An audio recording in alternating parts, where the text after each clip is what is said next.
بسم الله الرحمن الرحيم.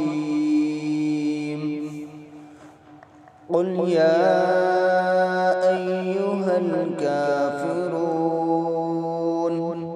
لا أعبد ما تعبدون